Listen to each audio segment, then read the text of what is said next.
ऐसे प्रभु सेवक बस आहई, भगत हेतु लीला बहु करई।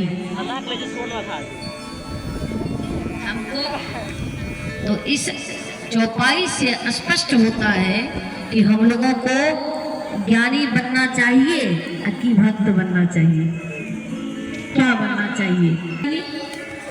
अब कहिए ज्ञान और भक्ति में अंतर क्या है? ज्ञान में थोड़ा अहंकार आ जाता है, जरूरी ज्ञान का भी। मैं ये नहीं कहती कि ज्ञानी नहीं बनिए, ज्ञानी बनिए, पर सिर्फ जिसके पास ज्ञान है उस ज्ञान में भक्ति का समावेश नहीं है तो वो ज्ञान लंगड़ा है,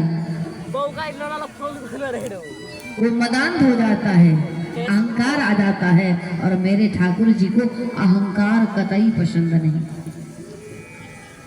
और भगवान कहते हैं जहाँ ज्ञान है वहाँ मैं हूँ, अकी नहीं हूँ, ये कहा नहीं जा सकता।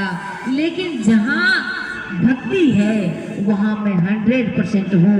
ज्ञान उसके पास हो कि नहीं हो, भक्ति है तो सील है, जहाँ सील है वहाँ तो ज्ञान आना ही आना है। ज्ञान किस लिए? व्यवहार पक्ष में सबके साथ समदृष्टि से रहे, उसी का नाम ज्ञान है।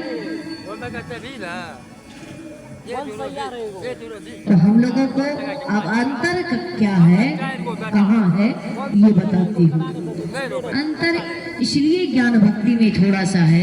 आपके युवान पुत्र हो, प्रौढ़ पुत्र हो, लायक पुत्र हो, जब बेटा किसी का जवान हो जाता है ना, अपने पांव पर चलने वाला, कहीं बाइक चला करके कहीं जा सकता है, आ सकता है, पूरी दुनिया घूम करके आ सकता है, तो उस बेटे के ऊपर ज्यादा माता पिता का ख्याल नहीं रहता तो है, पर बेपरवाह रहती है, रहता है, इसलिए कि वो बेटा मेरा लायक है, प्रौढ़ है ना।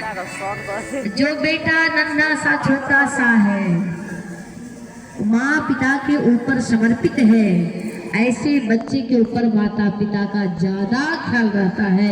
जरा देखो किधर चला गया, थोड़ी सी नजर से ओझल हुआ तो कहने लगते पता देखो किधर गया, रोड पर थोड़ी चला गया, गाड़ी घोड़ा जाता आता है, संभाल कर, है ना।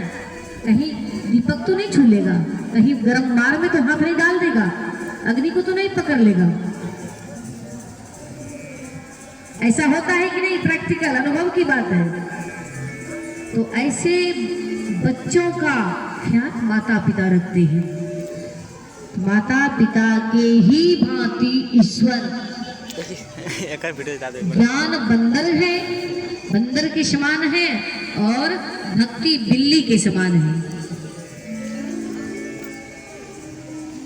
बंदरिया के बच्चों को आपने देखा होगा, या तो पीठ पर या तो नीचे चिपकी रहती है, चिपका रहता है। और भक्ति बिल्ली है, बिल्ली को आप देखेंगे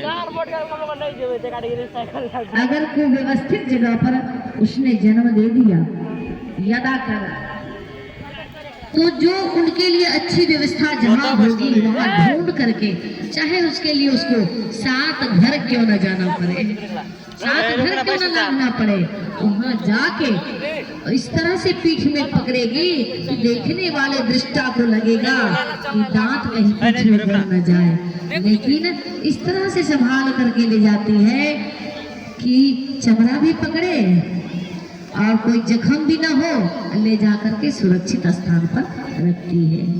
बात समझ गए? कहीं दिक्कत है? दूसरा, एक बार माँ यशोदा, भक्ति ज्ञान का थोड़ा अंतर बताती हूँ फिर मैं बोलूंगी। माँ यशोदा दीप दान करने को सखियों के साथ गई जमुना तट पर, संध्या के। तो सभी सखियां दीप जला जला करके पानी में दहलाती थी जमुना जी में। तो कन्हैया किनारे बैठे हुए थे, शरारती कर रहे थे थोड़ा थोड़ा। कुछ दीपक सीधे चला जाता था और कुछ दीपक मुड़ करके किनारे आता था।